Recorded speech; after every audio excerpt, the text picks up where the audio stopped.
मोजां मोनदों। मा मुं? आंनि नामा समायना नार्जारि। आं जुल'जि डिपार्टमेन्टनि 5th सेमनिफ्राय।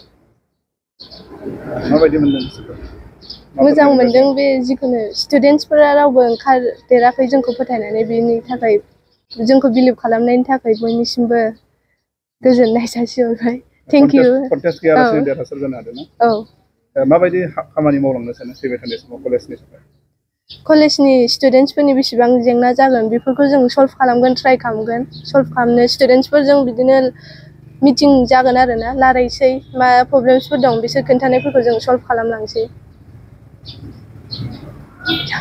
सिगाङाव मिडियानि आदामोननिसिम गोजोननाय जासिहरबाय आरो जे आंनि टीमनि साफ्रोमबो मावफारिफोरखौ आंनि गोसो गोरबोनिफ्राय गोजोननाय जासिहरबाय। दिनै आङो सासे साइन्स कलेजनि जेनेरेल सेक्रेटारि जानो मोननानै गोबां गोजोननाय मोन्दों आरो आंनि टीमनिफ्रायबो आङो गोजोननायखौ जासिहरनो सानदों।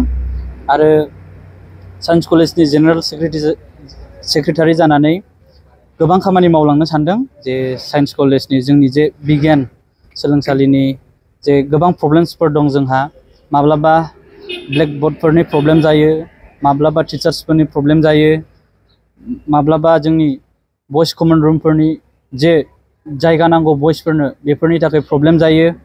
आरो जोंहा गोबां प्रब्लेम दङ जे जोंनि साइन्स कलेजाव बामफोर नांगौ, जे स्पिड ब्रेकार गैया, बेफोरनि थाखाय स्टुडेन्टसफ्रा प्रब्लेम्स फेस खालामो। आरो दा बेफोरखौ सुस्रांनो थाखाय दिनै जोङो इउनियन बडि दानानै जों नैबे लामायाव आवगायबोनाय जादों आरो आसा खालामो जोङो अरायबो साइन्स कलेजनि थाखाय मोजां खामानिखौ मावलांगोन आरो मिजिंथियो आंनि जे मावफारिफोर आंनि टीमनि बिथांमोनाबो आंखौ हेफाजाब खालामगोन आरो डिसिप्लिन हिसाबै मोजाङै सोलोंथाइ लानानै बे कलेजनिफ्राय आरो ओंखारलांनो हागोन। आरो बेजों लोगोसे बेखौनो साबायखर होनो सानदों जे जोंनि डिस्ट्रिक्ट आबसुनि आदामोन, बिथांमोना जोंखौ गोबां हेफाजाब होबाय आरो जोंनि जे क'क्राझार आनसलिक आदामोन बिथांमोनखौबो जोबनो गैयै हामबाय। बिथांमोननि अननाय आरो सापर्ट होनायजों दिनै जों बे समखौ मोननो हादों। आरो साइन्स कलेजनि जे इउनिट आबसु बिथांमोना आंनि थाखाय गोबां खामानि मावदों, जे खस्थ'ब्लाबो मोना गुनाब्लाबो। दा बिनि थाखाय बिथांमोनखौबो जोबनो गैया हामबाय आरो हामबाय होनो।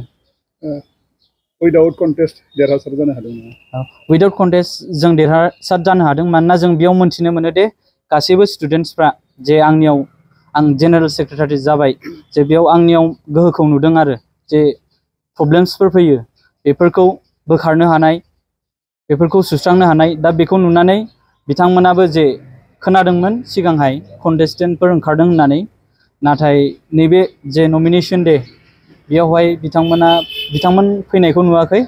दा जोङो कन्टेस्टेन्ट गैयालाबानो जों देरहानो हाबाय आरो गोबां गोजोननाय मोन्दों बिथांमोना जे आंनि सायाव फोथायनानै जे गावसिनि नमिनेशनखौ होफैयाखै। गुबुन पस्टफोरावबो कन्टेस्ट गैयामोन? गुबुन पस्टफोरावबो कन्टेस्टआ गैयामोन।